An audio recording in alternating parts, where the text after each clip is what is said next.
So in my other videos, we've talked a lot about signs and symptoms of different vergence deficiencies, whether it's convergence, excess, or insufficiency, divergence, excess, or insufficiency. A quick recap on vergences. Vergences are angles. So either we converge and pull our eyes in, kind of like this, or we diverge and pull the eyes out. We obviously need to do both, and we need to be able to do them quickly. If we don't aim our eyes at the right point in space, we get double vision. So this video is going to just do a quick little explanation on what we need to be thinking about, what we need to be seeking out as far as symptoms and what we're seeing with double vision.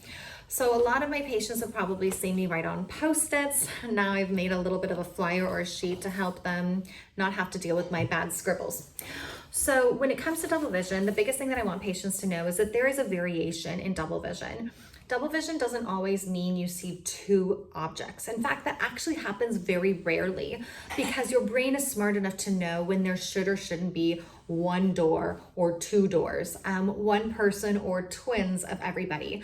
And so patients who actually have extreme misalignments will not really often get this massive double vision for very long before their brain learns to just suppress or turn off an eye. So that's one challenge when you ask someone, hey, do you see double vision? Whether it's a patient, your child, or whoever you're asking. Oftentimes, double vision really does not present like this bottom line down here with two sets of 1, 2, 3 and 1, 2, 3, or two sets of the word the. Double vision often occurs with like a shadowing or a overlapping of letters to where it starts to really become almost like a symptomatic, kind of like a dyslexia. So dyslexia-like symptoms. Because this type of double vision can occur where the two words have overlapped, a lot of patients will start to suppress part of the image, meaning if a patient is smart enough to know that there are 3 letters in the word the, they will suppress the extra letters that they see on the outside, meaning they will start to suppress the T and the H and the E, and now they will be left with the result where the T-E-H is the picture that the brain receives and is trying to make sense of. The other thing that's really important to know with double vision, it's going to also cause a lot of challenges in just learning our letters. So when it comes to learning our letters, if we look at the letters B, D, P, and Q, if you get double vision of those letters and ask a child what letter is in this, is it a B or a D? Technically, the child is correct if they say B or D, because within a double vision of a letter B, there's a B and a D in this. And you'll see the same thing with double vision of the letter D or P and Q. When it comes to double vision, it can be caused by convergence excess or convergence insufficiency, divergence excess or divergence insufficiency, and various other kind of binocular vision dysfunctions. Binocular vision dysfunction is now being found in the normal general healthy population, so non-concussion and brain injury patients, to be in over 30% of the population.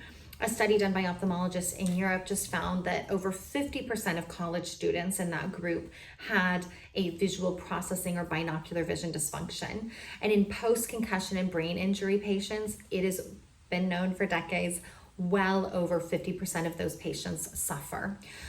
When it comes to dyslexia, the highest numbers I could find is it's in about 20% of the population, but dyslexia really should be a diagnosis of exclusion. So if a patient is getting double vision or switching letters, odds are it is more likely a binocular vision dysfunction or a visual processing deficiency than dyslexia.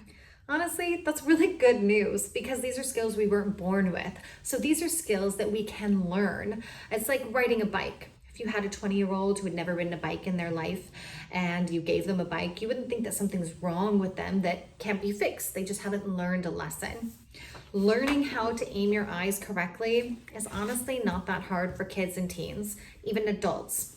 It's just something that the brain is going to kind of try to ignore. So vision therapy is really helpful because we cheat. We use technology, we use tools so that the brain can't ignore when it makes a mistake. When it comes to dyslexia, a diagnosis of exclusion is something where you've ruled everything else out because there's actually no real definitive testing and ruling for dyslexia. Even the dyslexia test will be failed if a patient is getting double vision. So how do you know if they're failing it because of dyslexia or double vision? So you need to first make sure before anyone is ever diagnosed with dyslexia and kind of given that sort of prep for life now, that they don't have a binocular vision dysfunction and double vision from that. This kind of double vision can also be something that's really subtle. So remember with shadowing, not only can that then lead to this and this, where we're having those challenges. But these are patients who really will be 20/20, and then a hard time seeing a baseball or hard time seeing letters. They'll say things aren't clear, even though they're technically clear, they're just shadowing. And double vision can also cause problems and an increased risk of tripping and falling and injuring yourself. Because if you start to get slight vertical double vision or even a horizontal double vision, can make it harder to see cracks, can make it harder to be accurate when walking up and down stairs. This is clearly why I did a separate video on double vision, because honestly, I could go on and on and on, but I hope that this helps. Hope this helps give you some examples of what we need to be looking for, thinking about, asking our patients, our kids, our loved ones, anyone else that we're concerned who's not performing well. Because I have had teenagers tell me that they do not get double vision. And then when I show them that this is double vision, they'll say, oh yeah, I see 2 all the time. I just pick one to look at. So these are things patients will not complain about and will just kind of struggle through and think is totally normal. And they don't have to suffer through it. So I hope that this was a helpful video on double vision. Definitely reach out to our office if you have any questions, but hopefully this is helpful.